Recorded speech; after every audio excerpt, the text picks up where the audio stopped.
Hi, it's Holly. So I thought I'd do one more quick video on just flushing your line, your PICC line.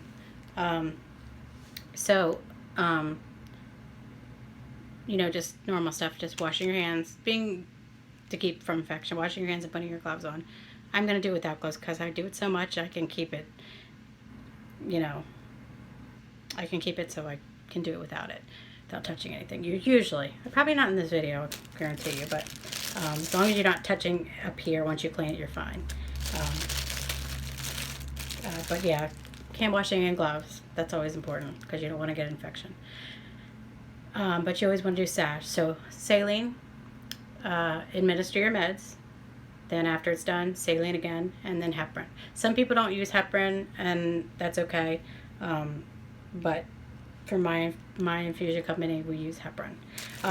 What I do is other thing is for my company, I always use 2 salines to flush with first. This is just how I do it. I got used to doing it.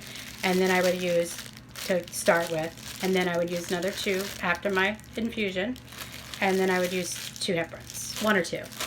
My line, I had an issue where it was really, really long because the way they put it in the first time.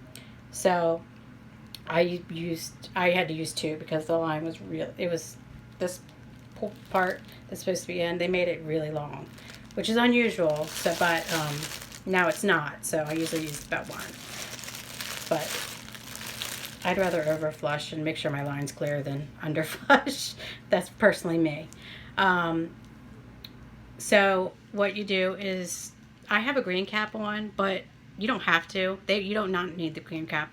These have alcohol, but if you do use them, you throw it away. Do not reuse it. And then I still clean with alcohol.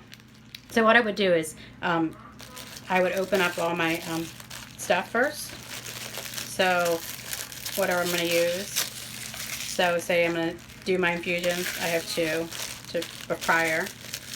As I'm opening it, I'll tell you, when I first got my Lyme, they did tell me to draw back to check for blood. But then they started to tell me, then they changed it and they were like, don't draw back because you're more apt to form a clot. And what are you really drawing back for? Just to see placement, but if you're flushing in, usually placement's good. So for my company, they told me to prevent I'm sorry, I have Lyme disease, and sometimes it's hard to get my words out. It's hard for me to articulate what I'm trying to say, so sorry. So what they told me was, the more I pull back, the more fibrins get stuck there, and then they all build up.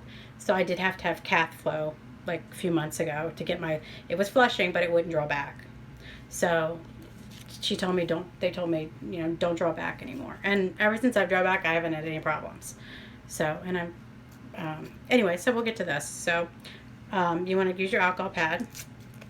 And remember, you already cleaned your hands and put your gloves on.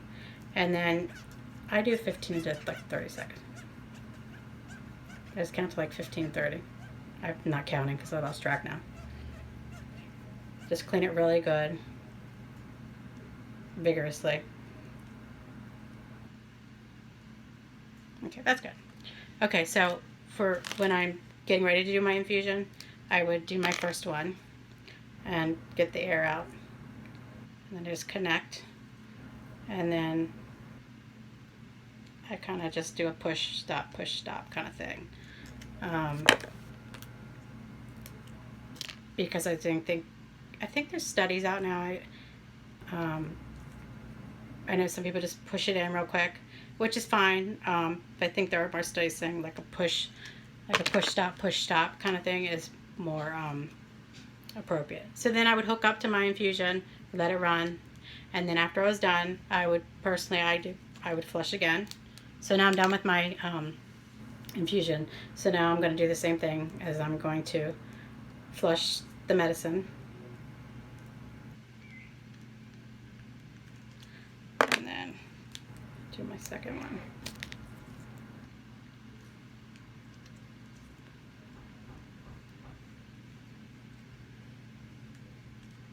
But however your company told you, just do it how they said, because that's, This is just how I was taught and how I do it. So that's the first heparin. And meanwhile, the whole time I'm not touching the area, I'm keeping it sterile.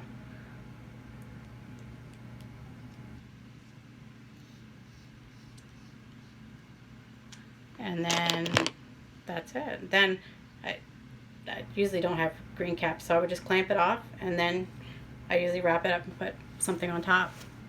And that's it. Thank you. Good luck.